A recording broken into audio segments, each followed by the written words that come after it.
Assalamualaikum warahmatullahi wabarakatuh. Alhamdulillah, alhamdulillahilladzi ja'ala syahra Ramadan syahral ibadah lil ibadil mu'minin.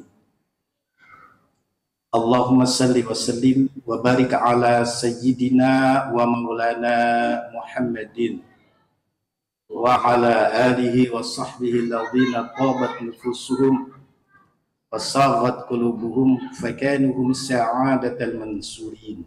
Amma ba'd. Hadratal muhtaramin, para alim ulama, para kiai, para asatid, wabil khusus yang saya hormati, saya muliakan Al-Mukarram Bapak Kiai Haji Tuan Guru Munawwir Haris Ahlul Qiraah, Ketua DKM Masjid Jami Ad-Da'wah beserta para pengurus, para tokoh dan sesepuh masyarakat, bapak-bapak, ibu-ibu, hadirin hadirat jamaah yang mudah-mudahan di malam ini diberikan sehat walafiat, diberikan panjang umur, sukses selalu dalam meraih rezeki yang halal, terhindar dari segala macam musibah, dirahmati dan dimuliakan oleh Allah Subhanahu wa ta'ala. Alhamdulillah, malam ini memasuki malam yang keempat. Kita akan meneruskan kajian kitab Arba'in An-Nawawiyah karangan Syekh Al-Imam Nawawi. Masuk kepada hadis yang keempat. Qala al-musannif rahimahullahu ta'ala wa nafa'ana bihi wa bi'ulufid darain. An Abi Abdurrahman Abdullah bin Mas'ud radhiyallahu anhu qala, dari Abu Abdurrahman Abdullah bin Mas'ud, semoga Allah meridhoi untuknya, qala, telah berkata, hadatsana Rasulullah sallallahu alaihi wasallam wa huwa shadiqul masduq, telah menceritakan kepada kami, yaitu Rasulullah sallallahu alaihi wasallam, beliau adalah shadiqul masduq, orang yang benar dan dibenarkan. Barangkali kita di sini akan sedikit memahami kenapa Rasulullah dikenal dengan shadiqul masduq, yang benar dan dibenarkan. Barangkali kalau orang ngaku benar itu subjektif, ya, atau a priori, kalau zaman sekarang bilang istilahnya seperti itu. Tapi kalau misalkan ada yang membenarkan dan ada argumen, ada yang menyatakan bahwa Rasulullah itu adalah benar, ini berarti nggak main-main dengan keberadaan Nabi Muhammad Sallallahu Alaihi Wasallam. Jadi masduq di sini beda dengan shadiq. Jadi masduq itu pengertiannya adalah dibenarkan dengan mukjizat. Bapak ngaku benar, apa buktinya benarnya? Misalkan ada orang ngaku pinter, pandai, apa bukti pandai dan pinternya apa? Kalau nggak ada bukti, ngapain dipanggil benar? Ngapain dipanggil orang yang pinter? Nggak bisa. Nah, di sini yang disebut dengan bahwa masduq itu bahwa Rasulullah bukti kebenarannya sudah diperlihatkan di depan publik, depan umum. Akal manapun akan bisa menerima, sampai dengan akal profesor sekalipun pasti akan menerima kebenaran Nabi Muhammad Sallallahu Alaihi Wasallam. Nah, Bapak Ibu yang saya hormati, lantas apa isi hadis ini? Inna ahadakum yujma'ul khalquhu fi batni ummihi arba'ina yawman nutfatan. Sesungguhnya di antara kalian itu dikumpulkan dalam penciptaan di dalam perut ibunya selama 40 hari, nutfatan dalam bentuk setetes air mani. Summa yakunu alaqatan, kemudian dari setetes air mani itu berubah menjadi segumpal darah. Ya. Kemudian summa yakunu alaqatan misla zalik, kemudian berubah menjadi segumpal darah seperti itu lagi. Summa yakunu mudghatan misla zalik, dari segumpal darah berubah akan menjadi segumpal daging seperti itu juga. Summa yarsalu ilaihil malak, kemudian Allah Subhanahu wa taala mengutus seorang malaikat kepadanya, si ruh itu, fayunfakhu fihi ruh, maka ditiuplah oleh malaikat itu ruhnya, wa yu'maru bi arba'i kalimatin, maka saat itu diperintahkan untuk menetapkan 4 kalimat. Apa 4 kalimat ini? Bikatbi rizkihi, ditentukan rezekinya. Ya, jadi mohon maaf, rezeki ada yang ikhtiar, rezeki memang ada yang datang dengan sendirinya. Maunya Tuan Guru sih rezekinya datang dengan sendirinya. Nah, mohon maaf Tuan Guru, ya kita perlu ikhtiar sesuai dengan makom. Nah, makom manusia itu di hadapan Allah, ketika dia menjadi seorang ahli ibadah, itu 2. Ya. Ada makom tajrid, ada makom asbab. Asbab ini cukup ibadah, ya, yang ngajar-ngajar, yang dosen-dosen, yang karyawan, yang guru, yang pegawai, silakan, rezekinya memang dari situ. Namun dengan dia bekerja seperti itu tidak mengganggu ibadahnya, dia tetap sholat, dia sholat tarawih, itu yang disebut dengan makom asbab. Sedangkan makom tajrid, kerjanya ibadah terus, ngaji, wiridan, selawatan di dalam rumah saja, itu rezeki telah hadir di depannya. Tapi ngomong-ngomong Bapak nggak bisa kayak begitu, mohon maaf. Contohnya Siti Maryam, ya, Siti Maryam itu oleh pamannya Zakaria, Bu, dengerin Bu, Siti Maryam itu adalah wanita yang paling cantik di Palestina. Masa hidupnya beliau ini tidak pernah melihat wajahnya laki-laki. Iya.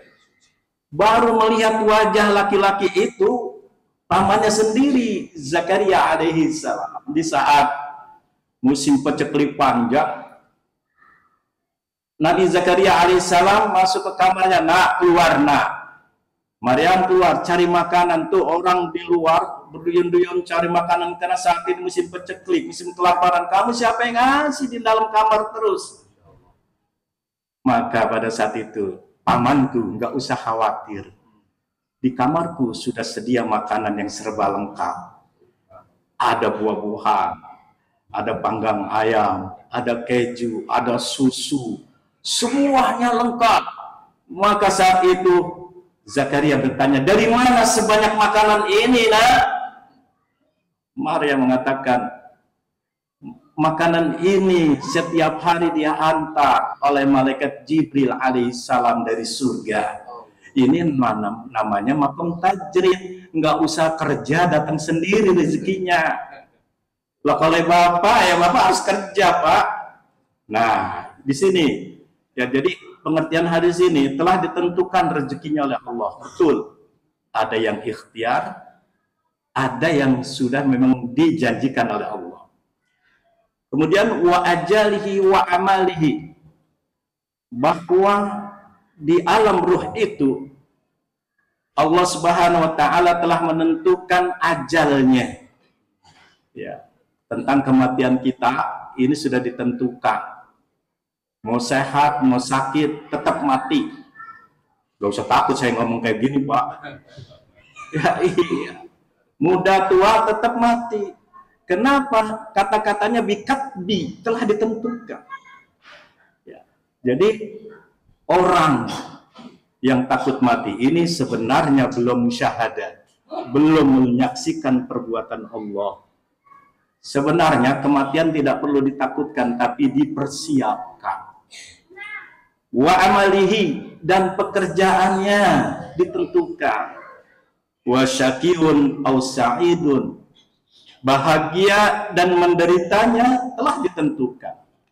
Nah, Bapak Ibu yang saya hormati, berarti pemahaman hadis ini menentukan, menjelaskan bahwa manusia itu diciptakan dalam proses penciptaannya dari hal yang paling hina, paling jijik, apa? Setetes air mani. Dengan demikian, kita tidak boleh sombong, kita tidak boleh angkuh, kita tidak boleh adigang-adigu. Kita integritas, iktiraf, mengakui bahwa kita adalah hamba. Nah, disinilah perlunya kita ngaji tauhid, bahwa manusia itu adalah muftatir ilaihi, orang yang butuh kepada Tuhan. Kemanapun manusia nggak bisa lepas dari genggaman kekuasaan Tuhan. Orang yang tidak percaya kepada Tuhan ini membohongi dirinya sendiri. Secara kudrat manusia itu pasti butuh Tuhan. Seorang filosof Jerman namanya Friedrich Nietzsche. Ya, dia teriak-teriak di tengah-tengah kampung bawa pedang. Di atas kuda, dia teriak begini, Bu. Tuhan sudah saya bunuh. Enggak perlu Anda ke masjid. Enggak perlu Anda ke gereja. Udah saya bunuh. Udah nggak percayalah kalian sama Tuhan. Percayanya sama alam. Kalau sakit itu karena alam. Kalau lahir itu alam. Lapar alam. Haus juga alam. Bokeh nggak punya duit juga alam. Kaya juga alam. Begitu mati, ya sebab alam. Salah sendiri kita mati. Nah, itu nanti pahamnya, paradigma ini muncul nanti seperti PKI, Partai Komunis Indonesia. Itu awalnya adalah pemikiran Friedrich Nietzsche. Apa yang dialami oleh Friedrich Nietzsche pada akhir hayatnya? Dia bohong. Ternyata begitu dia mengalami sakaratul maut, dia begitu sakitnya sakaratul maut. Di ujung sakaratul maut dia menyebut, oh my God. Apa artinya, Pak? Dia kan nggak percaya sama Tuhan. Begitu di ujungnya dia menyebut. Jadi manusia itu dalam keadaan mentok, dikelap, pasti dia akan menyebut nama Tuhan, menyebut nama Allah. Kapan kita ini akan zikir selalu? Kalau kita naik pesawat, udaranya hampa, terus dikasih tahu, hadirin ya penumpang segera menggunakan seatbelt kembali, cuaca lagi tidak baik. Itu kita udah deg-degan aja itu. Bener nggak? Apa yang disebut Bapak? Allah, Allah. Ya, kalau kita ditentukan jatuh, ya jatuh, mati kita.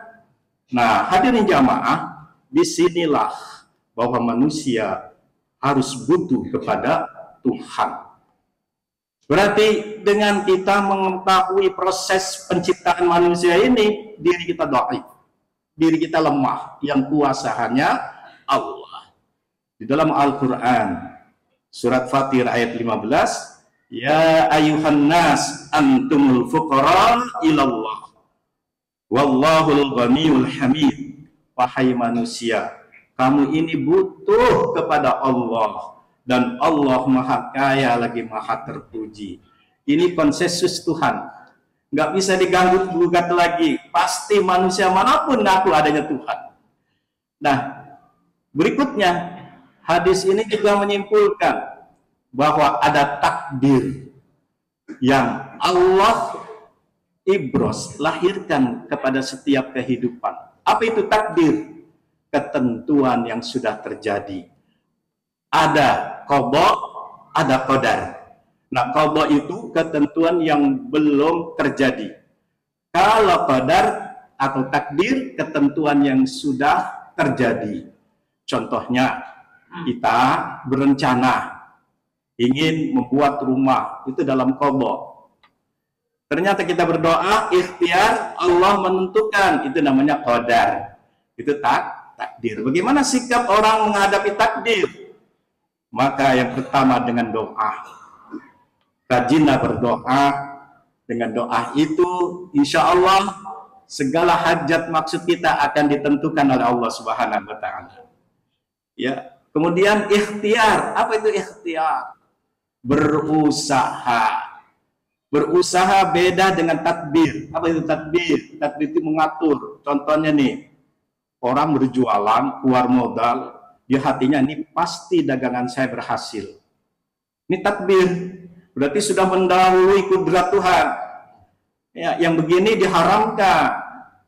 Yang nggak boleh adalah tadbir. Tapi kalau ikhtiar bagaimana? Ikhtiar gini, punya modal, usaha, terus untung ruginya diserahkan kepada Allah. Nah, ini namanya tawakal. Yang boleh adalah ikhtiar, tidak boleh ya tadbir. Telah terjadi oleh Salman Al-Farisi. Ketika Salman Al-Farisi ini senang dengan seorang wanita, saat itu dia belum nikah. Ya, dia punya sahabat namanya Abu Darda, satu jamaah. Abu Darda, saya naksir tuh sama tetangga kamu tuh, cakep, ya, berpendidikan, ya, boleh nggak saya melamar? Tak dulu, saya bilang dulu sama orang tuanya. Oke deh, kalau begitu salam kepada kedua orang tuanya, insya Allah saya akan melamar. Begitu disampaikan Abu Darda, maka orang tuanya, siapa yang akan melamar anak saya? Ya, Salman Al-Farisi, sahabat Rasul. Uangnya juga banyak, ganteng, pinter. Gimana? Diterima nggak wahai Tuan? Maka orang tuanya mengatakan, "Ntar dulu, saya bilang dulu sama anak saya." Nah, begitu dibilangkan sama anaknya, ya, putriku, anakku kesini nak. Kamu mau dilamar oleh Salman Al-Farisi. Kira-kira diterima apa enggak? Maka putrinya mengatakan, saya tidak suka dengan Salman Al-Farisi. Memang kamu demennya sama siapa? Sukanya sama siapa? Sukanya sama Abu Darda. Masya Allah, macam belangnya didemenin. Nah, ini namanya takdir. Iya, ikhtiar sudah, tapi takdirnya sudah berbeda seperti itu. Bagaimana mau menerimanya? Harus ridho. Maka doa, ikhtiar, tawakal, ridho. Ini kita akan menyikapi semua proses penciptaan Allah. Nah, begitu disampaikan oleh Darda, Darda, 2 minggu kamu kemana aja? Orang saya pengantin baru. Ya. Terus bagaimana saya mau nikah sama tetangga kamu? Dia nggak suka sama kamu. Kamu bagaimana jadinya? Sukanya sama saya, jadi saya nikahin. Apa? Salman Al-Farisi. Dia ridho. Ya, jadi ar-ridho taksim billahi ta'ala. Artinya dia menerima kenyataan, menerima keputusan Allah. Kalau kita kan nggak gitu, dasar temen kayak tanaman pagar makan tanaman. Wah, kita tuh udah ngomel-ngomel kalau begitu. Kenapa? Karena kita nggak ridho. Apapun yang kita sukai, apapun yang kita inginkan, ternyata kejadiannya tidak sesuai dengan kehendak kita. Ini paling susah menerimanya. Nah, hadis ini kita amalkan. Assalamualaikum warahmatullahi wabarakatuh.